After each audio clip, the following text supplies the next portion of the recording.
Bismillahirrahmanirrahim. Assalamualaikum warahmatullahi wabarakatuh. Alhamdulillah wassalatu wassalamu ala Rasulillah wa ala alihi wa sahbihi wa mawala. La haula wa la quwata illa billah. Perkenalkan, saya Wifail Khairah Ramadan, SSI MAG, Guru Pendidikan Agama Islam di SMA Islam PB Sudirman II Bekasi, Kelurahan Setia Asih, Kecamatan Tarumajaya, Kabupaten Bekasi. Pada saat ini saya sedang mengikuti pembelajaran pendidikan profesi guru dalam jabatan atau PPG Transformasi Daljab pada tahun 2025 batch 2 LPTK UIN Sunan Kalijaga Yogyakarta dengan nomor induk mahasiswa 25441100553. Pada hari Selasa, tanggal 7 Oktober 2025, saya akan melaksanakan praktik pengajaran atau uji kinerja fase F di kelas 11.1 dengan tema meneladani jejak langkah ulama Indonesia yang mendunia. Mari kita lihat. Assalamualaikum.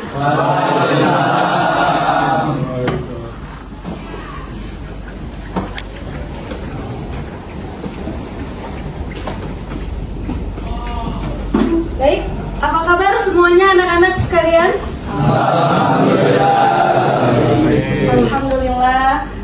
Alhamdulillah pada pagi hari ini Allah berikan kita nikmat sehat walafiat sehingga kita bisa berkumpul, berta'alum, belajar di kelas hari ini. Semuanya semangat untuk belajar? Seperti biasa, sebelum kita mulai pembelajaran, kita awali dengan berdoa terlebih dahulu agar apa yang kita pelajari menjadi berkah dan bermanfaat. Ketua kelas pimpin baca doa. Sebelum belajar dimulai, alangkah baiknya kita berdoa terlebih dahulu. Berdoa dimulai.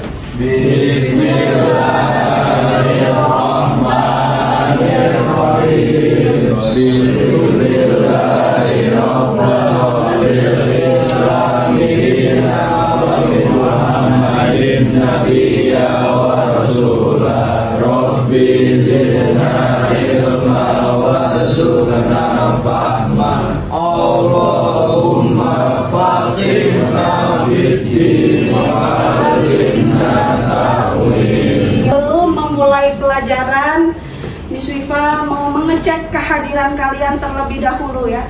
Apakah hari ini semuanya hadir? Ada yang tidak masuk? Siapa yang tidak masuk? Zafina sama Alwan. Zafina dan Alwan. Kita doakan semoga mereka yang tidak masuk karena ada urusan atau berhalangan sakit, semoga lekas sembuh, urusannya lancar, segera selesai. Amin ya rabbal alamin. Baik, anak-anakku sekalian, hari ini kita akan belajar tentang sejarah ulama-ulama Indonesia yang mendunia, yang tidak hanya berkiprah di Indonesia tetapi juga mancanegara, yang namanya tidak hanya harum di Indonesia, di Nusantara, tetapi juga mancanegara. Ya, hari ini kita akan membahas peran ulama ya yang ada di Indonesia, kiprahnya, kontribusinya. Oke, baik. Semuanya lihat ke layar. Yusufah akan menayangkan masjid, bangunan-bangunan peninggalan para ulama terdahulu dan beberapa karya-karya kitab kuning, kitab-kitab populer yang dikarang oleh beliau. Kalau kalian lihat di depan, bacanya apa? Masjid Masjid Agung Tanara merupakan masjid yang dibangun oleh salah seorang ulama Indonesia berasal dari Tanara,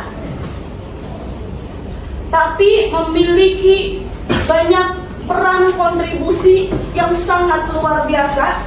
Kiprahnya tidak hanya di Indonesia tapi juga mancanegara. Siapakah beliau? Ya,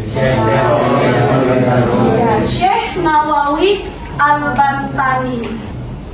Nah, kemudian lihat, ini adalah kitab-kitab karangan ulama terdahulu.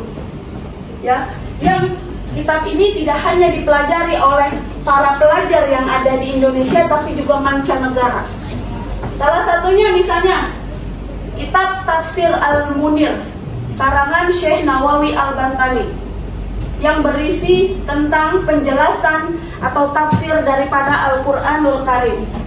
Kemudian kitab Nasoihul Ibad, kitab kuning yang tidak hanya dipelajari oleh para santri-santri yang ada di Indonesia, tetapi juga mancanegara. Tanbihul Qaul, ya, Nasoihul Ibad ini berisi nasihat-nasihat, ajaran-ajaran tasawuf untuk seorang hamba. Tujuan pembelajaran kita pada hari ini adalah di pertemuan pertama, peserta didik dapat mengidentifikasi minimal 3 tokoh ulama Indonesia yang memiliki pengaruh global beserta bidang keahliannya dengan benar. Yang kedua, peserta didik dapat menjelaskan latar belakang pendidikan dan perjalanan intelektual ulama tersebut dengan detail. Sudah ya. Kemudian peserta didik dapat menunjukkan rasa ingin tahu terhadap jejak langkah ulama Indonesia yang mendunia melalui partisipasi aktif dalam diskusi. Nah, Miss Wifa akan meminta kalian untuk mencari per kelompok 3 ulama, 3 biografi ulama, ya, 3 biografi ulama bebas sesuai dengan instruksi yang sudah saya sematkan di assignment Microsoft Teams kelas PAI kalian. Jika kalian kesulitan mencari web atau sumber, Miss Viva sudah menyediakan beberapa sumber media pembelajaran, ya, websitenya. Kalian bisa membuka alamat website ini untuk menambah wawasan pengetahuan kalian. Silakan kalian diskusikan dengan kelompok kalian, ulama siapa saja yang mau kalian bedah biografinya, yang mau kalian bahas biografinya, ya. Minimal 3 ulama. Silakan Miss Viva bagikan, kalian diskusikan dengan teman kelompok kalian.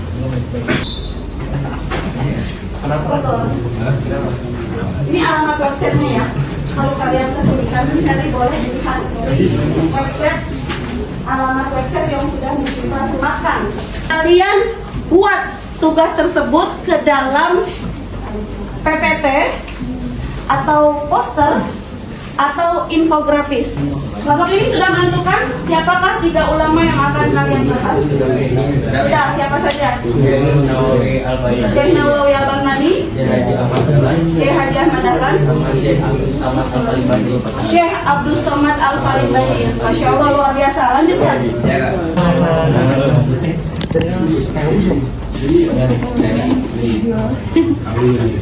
Sampai 19 Jadi tadi masjid yang ada di Banten, Kesultanan Banten, itu masjid tempat beliau singgah sampai dapat penghargaan dari Presiden Afrika Nelson Mandela. Kelas? Sudah novel? Kelompok 6 ya? 1 saja. Tepuk tangan untuk kelompok 6. Oke, tugas yang kalian buat ini dalam bentuk infografis, ya, poster. Assalamualaikum warahmatullahi wabarakatuh. Waalaikumsalam warahmatullahi wabarakatuh. Ya, kami dari kelompok 6 izin mempresentasikan tentang salah satu ulama pada zaman modern ini, yaitu Syekh Hamzah Al-Fansuri. Langsung saja kami dari kelompok 6 memperkenalkan, nama saya Novel Purnama. Nama saya Reski. Nama saya Kakak. Nama saya Irfan. Nama saya Rizky. Ya, langsung saja kita mulai pada latar belakangnya. Oke, pada latar belakangnya, Syekh Hamzah Al-Fansuri berasal dari Fansur atau Barus, pantai barat Sumatera Utara, dan hidup sekitar pada abad ke-16 hingga awal abad ke-17 Masehi. Ia hidup pada masa kejayaan Kesultanan Aceh Darussalam. Hamzah dikenal sebagai ulama, sufi, dan penyair Melayu pertama yang menulis karya keislaman dan bahasa Melayu klasik, menjadikannya pelopor sastra sufi Melayu. Selanjutnya ada pendidikan. Hamzah dikenal sebagai pengembara ilmu. Ia melakukan perjalanan ke berbagai pusat ilmu seperti Mekah, Madinah, Baghdad, Syam, India, dan Persia. Dari perjalanan itu, ia mempelajari teologi, tasawuf, dan filsafat Islam, khususnya ajaran Wahdatul Wujud dari Arabi. Kembalinya ke Aceh, ia menjadi guru sufi dan penulis yang berpengaruh di lingkungan istana.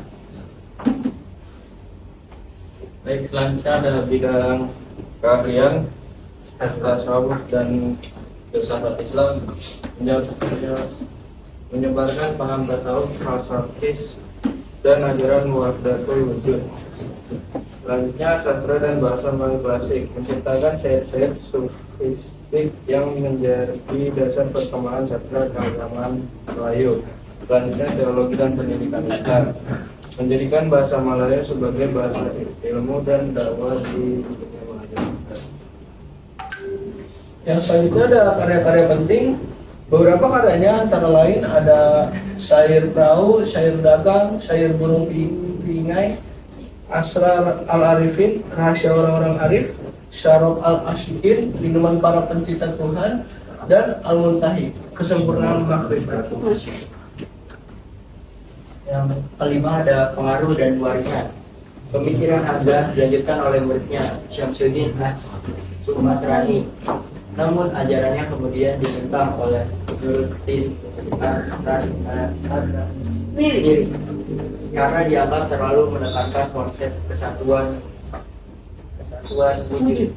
Meskipun begitu, pemikiran dan karya-karyanya tetap menjadi warisan penting dalam perkembangan tasawuf, filsafat, dan sastra Islam di Nusantara. Jadi kesimpulannya adalah yang pertama, Islam dan iman harus berjalan bersama. Yang kedua, Tuhan dekat dengan manusia, jadi mengenal diri berarti mengenal Tuhan. Yang ketiga, bahasa dan budaya lokal bisa menjadi jalan untuk menyebarkan nilai Islam. Yang terakhir, manusia harus rendah hati dan terus mencari kebenaran. Masya Allah, tepuk tangan untuk tentang biografi Hamzah Fansuri, seorang pelopor sastra berbahasa Melayu di Indonesia pertama kali. Ya, luar biasa. Barangkali ada yang ingin bertanya dari kelompok teman-teman kelompok yang lain?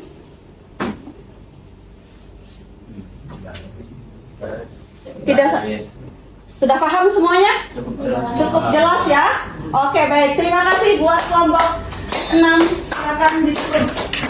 Oke, baik. Kurang lebih begitu saja. Kami sebelumnya mohon maaf bila salah kata. Wassalamualaikum warahmatullahi wabarakatuh. Waalaikumsalam warahmatullahi wabarakatuh. Oke, silakan kelompok yang lain. Assalamualaikum warahmatullahi wabarakatuh. Jadi di sini kami dari kelompok 5 ingin mempresentasikan tentang Syekh Yusuf Al-Makassari. Yang pertama adalah melalui latar pendidikannya. Yang pertama adalah beliau lahir di Kerajaan Goa Makassar. Kemudian beliau juga dibesarkan di lingkungan bangsawan dan intelektual. Yang terakhir adalah beliau itu menimba ilmu agama dari ulama terkemuka di Nusantara. Jadi perjalanan intelektualnya itu ada berbagai ilmu berbagai pusat besar, yaitu di Banten, Aceh, Yaman, Mekah, Madinah, dan di Damaskus. Mendalami tasawuf dan memperoleh gelar Al-Makassar dari guru-guru Ibnu Sina. Lalu yang ketiga bidang keahlian. Yang pertama itu ada tasawuf dan tarekat, yaitu mursyid atau disebut juga guru besar tarekat Suaranya yang keras. Yang kedua itu ada fikih, yaitu ahli dalam mazhab Syafi'i. Yang ketiga jihad dan politik, yaitu penasihat spiritual dan panglima perang Sultan Ageng Tirtayasa di Banten, Malang, Sulawesi. Keteladanannya itu ada tak pernah berhenti belajar, ilmu diamalkan, tak berdakwah dalam kesusahan, cinta tanah air tapi berwawasan global, dan integritas tinggi. Selanjutnya adalah refleksi dan maknanya. Untuk refleksinya adalah kami mengetahui bahwa pertama dari Yusuf Al-Makassar ini, yang pertama adalah ilmu spiritual dan aksi yang menyatu, karena beliau mempelajari banyak hal tentang hal-hal seputar dengan agama. Kemudian yang adalah keteguhan harga mati, yang dimana sebelumnya beliau ini hidup pada masa penjajahan. Kemudian karena beliau menolak adanya propaganda dari penjajah, akhirnya beliau pindah ke Afrika untuk menyebarkan agama Islam di sana. Dan untuk makna besarnya adalah tentang kontribusi autentik yang lahir dari akar lokal yang dapat berdampak pada universal perjuangannya, yang menginspirasi tidak hanya di Indonesia saja, tetapi juga di Afrika Selatan, dan diakui oleh UNESCO dan dunia. Masya Allah. Ya. Sekian presentasi dari kelompok kami. Apakah ada yang ditanyakan? Jadi kontribusinya tidak diragukan lagi ya. Iya. Sudah diakui di dunia, bahkan diakui oleh UNESCO. Iya. Ada pertanyaan? Ya, ada yang mau nanya? Apa salah satu karya Syekh Yusuf? Yang pertama, kalau misalnya untuk karya, dia kayak bikin buku-buku gitu, terus dia juga dapat julukan dari UNESCO, yaitu sebagai The Great Son of Africa. Jawab? Ya, terus. Ya, bakal ada yang tanyakan lagi. Ya Mas, tanya? Oh sudah, cukup. Oke, baik. Cukup dari kelompok kami tutup. Wassalamualaikum warahmatullahi wabarakatuh.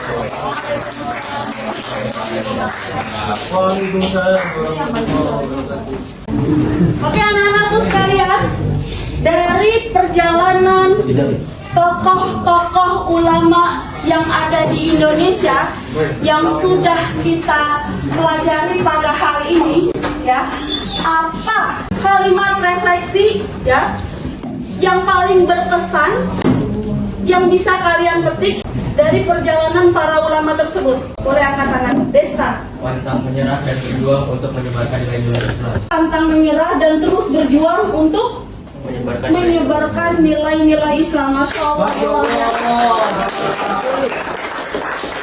Ya, baik. Semuanya sangat luar biasa, semangat pada pembelajaran hari ini. Saya sangat mengapresiasi. Tepuk tangan untuk kita semua. Next time berikutnya, pertemuan berikutnya, kita akan membahas karya dan kontribusi ulama-ulama Indonesia lainnya, ya, di pertemuan berikutnya. Oke, pada subbab berikutnya ya. Mungkin itu saja yang bisa Miss Wifa sampaikan. Semoga bermanfaat anak-anakku sekalian. Kita tutup pembelajaran kita pada pagi hari ini dengan mengucapkan hamdalah dan doa kafaratul majlis. Alhamdulillahirabbil alamin. Subhanakallahumma wa bihamdika asyhadu an la ilaha illa anta astaghfiruka wa atubu ilaik. Terima kasih atas tensinya. Akhirul kalam, wassalamualaikum warahmatullahi wabarakatuh.